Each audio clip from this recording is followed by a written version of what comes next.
Ladies and gentlemen, boys and girls, it's job interview time again. Yeah. And do you know what? The powers that be, that means the people that do stuff, have invented a new scary technique. I think it's scary. It's called the STAR method. So, job interviews are always awkward. Especially if you have to do them in English. And if English is not your native language, it's going to be more difficult. But you know what? This is actually a really good thing to help you. And I'm quite surprised. Because when I first encountered the STAR method, hi Ange, thank you, a student wanted me to teach them the STAR method or go through some mock or fake interview practice. And I was like, yeah, sure, let's sit down and have a good interview.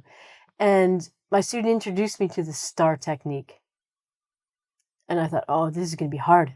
I'm going to have to learn something or it's going to be technical, but it's actually quite easy and it's actually really good for you to learn. So this is why I'm teaching you. It's not really a new thing.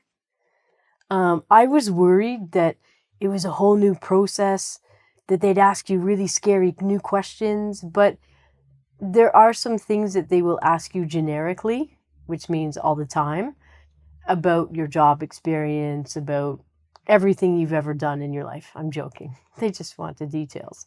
So the first thing that I thought was, oh, if I'm in a job interview, how do I know that they want me to use the STAR method?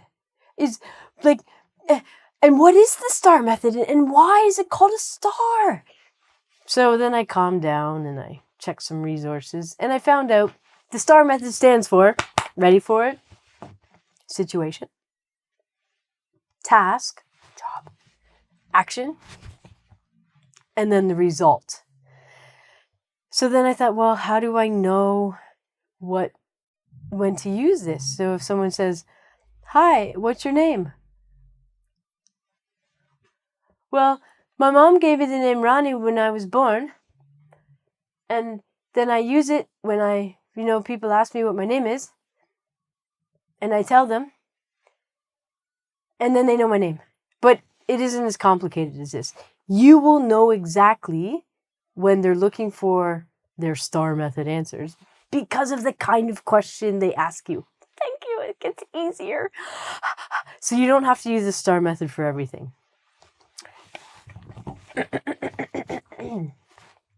They're going to ask you things like, give me an example of, or tell me about a time when. So these are going to be your clues to know, oh, yeah. Okay, it's time to use my magical STAR method and get this job. Companies like Amazon, Procter & Gamble, maybe Google, I don't know. But a lot of big companies nowadays are using this technique or this method.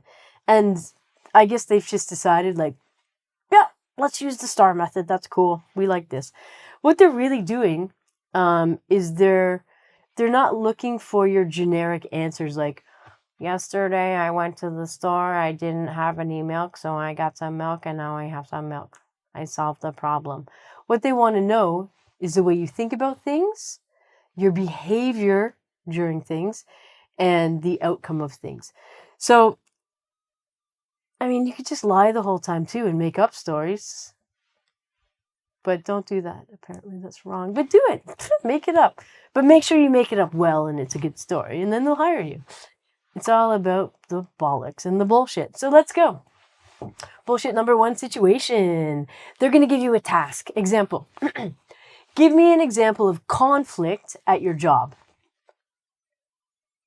And you think, oh man, I've never had conflict at my job. Apparently they don't want to hear that answer. But you can tell them, be honest and say, do you know what? Honestly, never had conflict at my job. And then they, uh-oh. Oh, I have to think of a different question. Okay. Tell me about a time when you made a mistake. at your job. Don't talk about, I don't know, some party mistake that you made. Make sure it's professional. So what they want, the situation, they want you to give details. They want you to tell them a story. And again, it could be made up or not real. So they want you to tell you exactly when it happened. So you don't have to go into a great detail, but they want to know when it happened, where it happened, why, stuff like that. If you're nervous, you can just get it.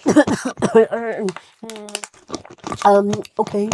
So don't do it like that. Tell me about a time when you made a mistake. Oh, yeah. So 3 years ago when I was working for Johnson & Johnson, we had a great team of really productive people, but there was, one person who kind of wasn't pulling their weight or wasn't doing a good job. So you've set the stage, you've told them the story. Next is the task.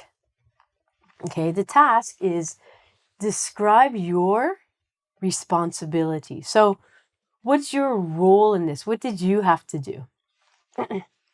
It was my job to make sure that the people on the production line were actually doing a good job. There was no conflict on the line.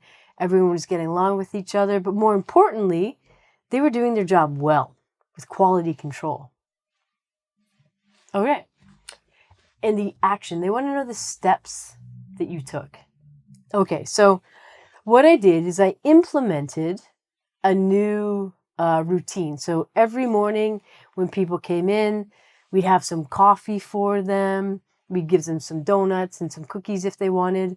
And we made sure that the people were kind of in like a better mindset with each other so that their productivity in the day would be actually more productive. They would be happier. They'd have coffee.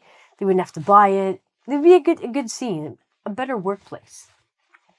And then they want to know the result. So the result, your achievements. What did you do? The resolution, and then what happened in the long term.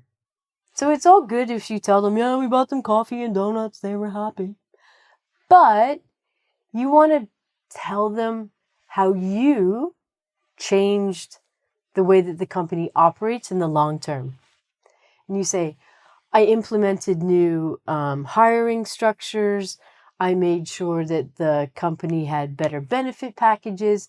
You always want to make it seem that you did everything the right way. You can't say we. Oh, my team and I. No. Although you had a team working for you, you want to show the person that you took the lead. Okay, I did this. And in the long term, I made the whole thing better. I improved productivity. I decreased downtime. Words like these are always wonderful in a job interview. As I told you, these questions monitor the way that you think about things. Are you able to make your paragraphs in a fashion that is logical? Or are you going like, oh, well, so after that, and then here, you want to make sure that you follow these tasks so it's logical and in a good order. And this is what's going to help you when you're trying to do it in English, because you need to have these steps, these 4 steps, perfect. 1, 2, 3, 4. Situation, what's happened? What did you do? How did you do it? And then the result. And it also, this is a scary one, it's going to tell you your ability to communicate with people. During the job interview, you're communicating with the interviewer, the person's interviewing you, but they're also seeing how you communicate with your team or the people that you had to help. So don't be afraid of the STAR technique. Try and use it, practice it. Remember when you hear the tag questions, give me an example of, or tell me about a time when. You're going to practice so that you know right away. Situation, do it. Situation, task, Action, result. Make sure that your answers are structured. There's no mistakes when you speak. And you're going to get this job interview. For more job interview tips and fun things, check out more of my videos. I'm here to help you, and you get that job. I'm Ronnie, and I'm going to get some cookies.